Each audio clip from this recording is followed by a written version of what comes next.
everyone, it's Annabelle. Welcome back to my channel. In today's video we're going to be taking a look at some of the orchids that we've had in bloom for the month of April. Now I've split this into two parts, and if you want to see part one, that features my summer blooming Phalaenopsis. I'll link that up in the corner and down below. And we're going to start off by looking at the Maxillaria tenuifolia that we have in front of us. So the Maxillaria tenuifolia is an orchid that I've had for several years now. I have 3 of them.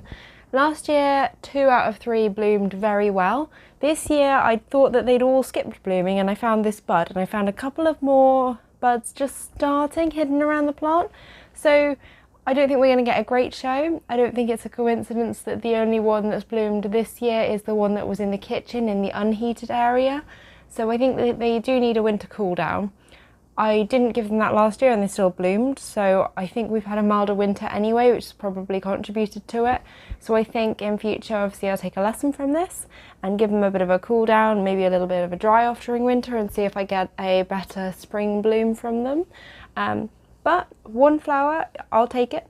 The whole kitchen smells of coconut just from one flower anyway, and that's kind of the reason you would get this orchid. It's a beautiful red kind of pop of colour, really deep velvety red, and the smell is intoxicating. It's like Malibu rum, very, very coconutty, but like very sweet as well, and a little bit artificial, but I love the smell of coconut, and I will get anything that says it smells like coconut.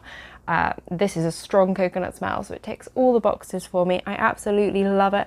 I also love the growth habit. It makes an excellent foliage plant because of its long kind of grassy frond-like leaves that I find really beautiful. It's also very compact, so although it does grow on quite long stems, it grows kind of up rather than out really, although this one is lent towards the light because it's on a windowsill. But I just find it really fascinating how the bracts kind of contain the roots, so you're never going to get like aerial roots unless they burst from a bract, in which case they will probably dry because they really don't like the non-humid air outside of the bract. So the roots travel down the stem to the base, so they bypass the dry top layer issues. I just find Maxillaria so interesting in their growth habit, and I would like to get into them a little bit more and get a few more different types. But the red of this flower is just so beautiful, and it's quite a large flower compared to other Maxillarias like the variabilis. I love the tenuifolia. I love the fragrance, I love the flower, I love the flower colour, I love the spotting on the lip.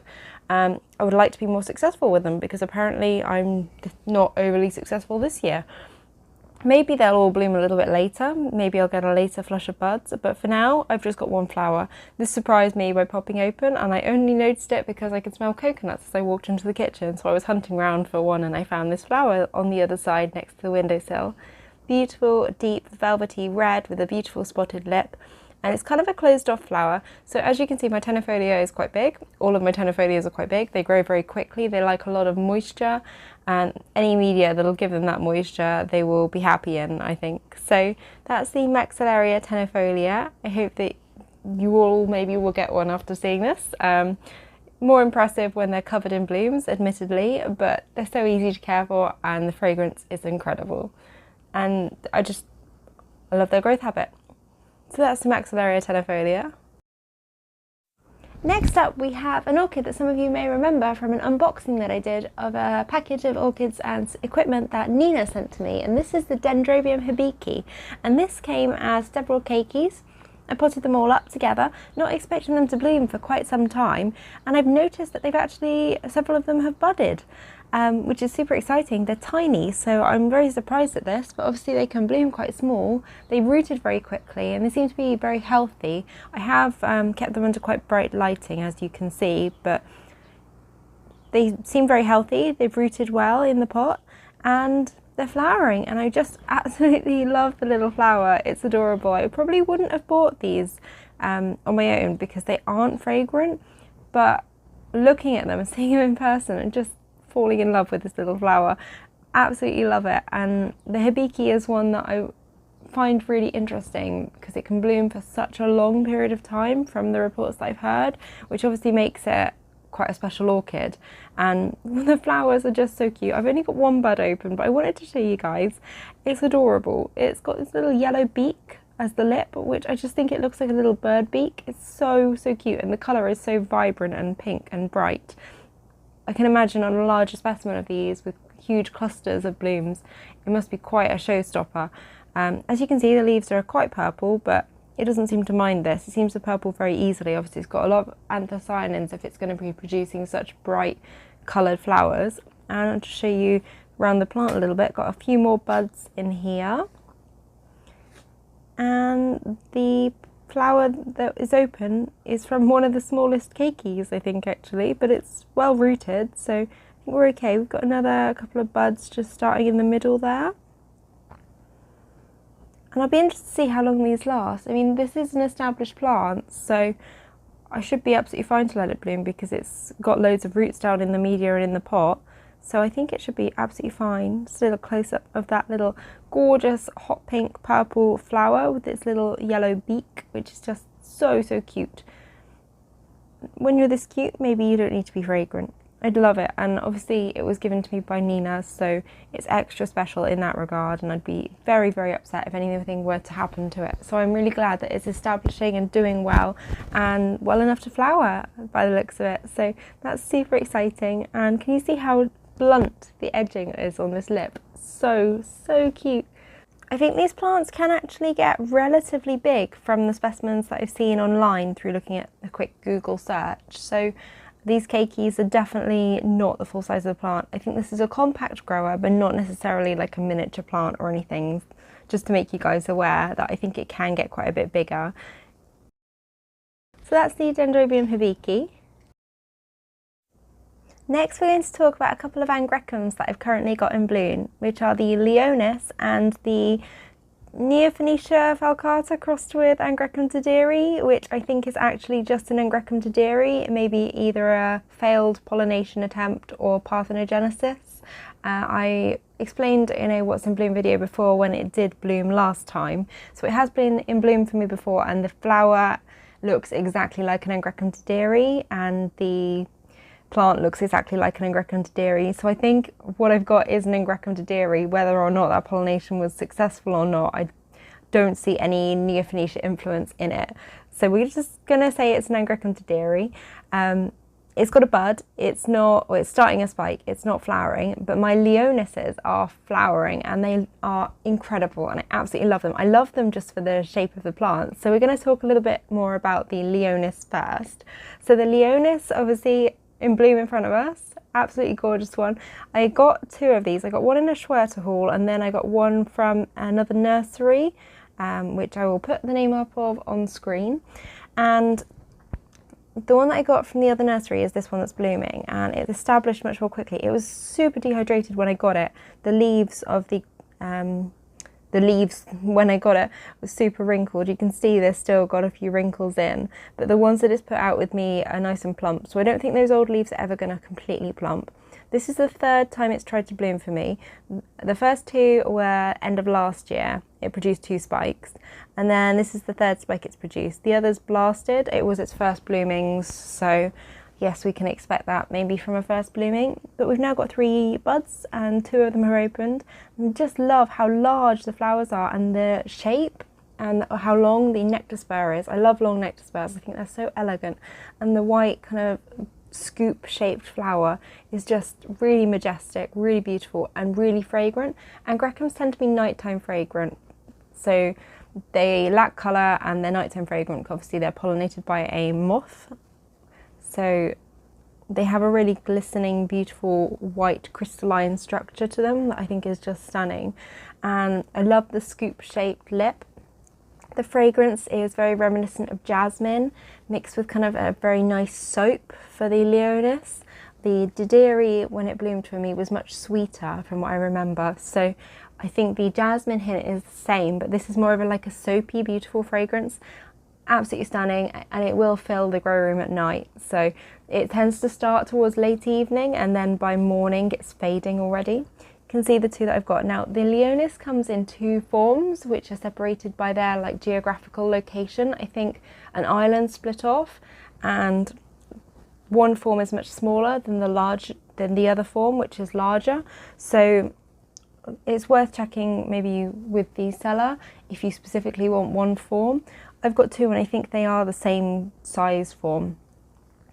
Maybe the flower structure will show up a little bit better with a darker background, so just swiveled this round to show you a little bit more. Just a really, really beautiful bloom.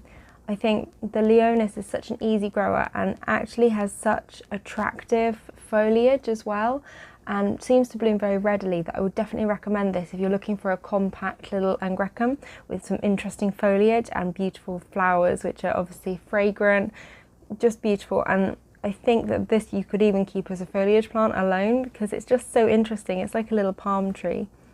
So that is the Angraecum Leonys. And this is one that I think if you want to get a little bit more into Angraecums and just dip your toe in, the Leonys is a fantastic Angraecum to start with. So add it to your wish list, guys. I definitely recommend it. Next up, the Angraecum doderi crossed with Neophonetia falcata, which we're just going to treat as Angraecum doderi for the purpose of this video. As you can see, really compact little miniature Angraecum, and Angraecums are super diverse. You can get these little miniature compact ones like the Leonys or the doderi, or even the Conchoglossum or Ruthenbergianum, if I said that right. I've across with those as well. Or you can get huge Angraecums.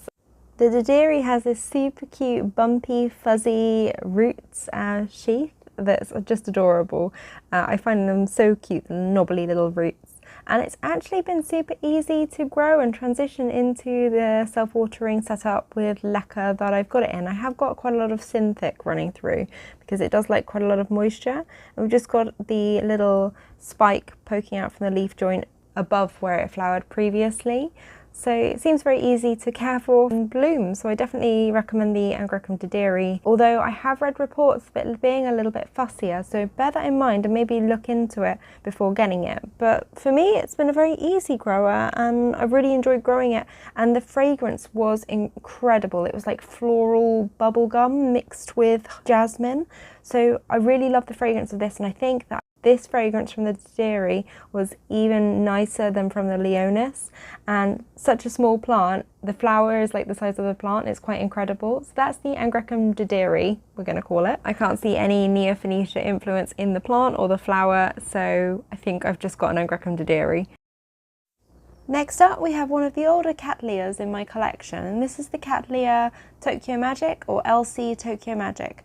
Now, I bought this one as Tokyo Magic, and doing a quick Google search a couple of times, my Tokyo Magic does have slightly different characteristics to some of the other Tokyo Magics. So at this point, I don't 100% know if it's a Tokyo Magic. I bought it as a Tokyo Magic, and it has enough features that fit that hybrid that I think it is, and it could just be seedling variation. And if that's the case, then obviously just be aware that there seems to be quite a lot of variation within the Tokyo Magic, to the extent that the red is present on the lip and the overall shape. But I'm open to suggestions if you think this might be something else. So we're going to call it the Tokyo Magic. I think it is. I bought it as such. It's a very large unifoliate Cattleya and produces typically around 4 buds per flower spike, and the flower spike, it holds quite upright and erect, so it doesn't flop over once the flowers kind of open up, although you can see that the flower spike on the left is leaning towards the light. This orchid blooms reliably for me 3 to 4 times a year on every single growth that matures. It has multiple directions of growth at this point, so it just blooms really regularly and is a super easy grower, so I would definitely recommend it as a beginner Cattleya, very beginner friendly, and it's very vigorous and produces a lot of roots very quickly. The flowers are pretty and yellow, and the contrasting velvety burgundy maroon lip is very striking. They are fragrant, and I don't actually find the fragrance that appealing, unfortunately. It's quite a spicy Cattleya fragrance, and I don't really enjoy it. I prefer sweeter or more fruity or rosy floral fragrances. I'm not a fan of really strong spicy fragrances, and this is quite a spicy one. So it's nice. The fragrance isn't one I would choose. It's a pretty Cattleya, and it makes me happy. It's very bright, very fun, very vibrant, very vigorous, and it blooms regularly. So what more can you really ask for from an orchid other than a nice fragrance? Maybe.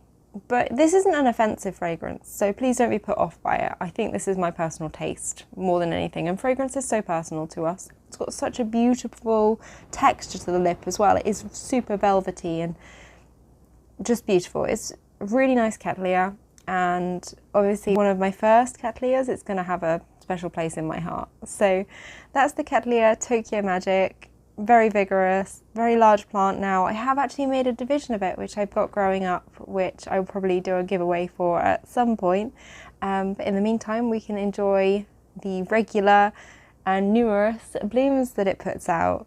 And I would definitely, like I say, recommend it to anyone who is starting out with Cattleyas or just wants something nice and easy and chilled out and relaxed that they don't have to stress about constantly, like some bifoliate Cattleyas might cause.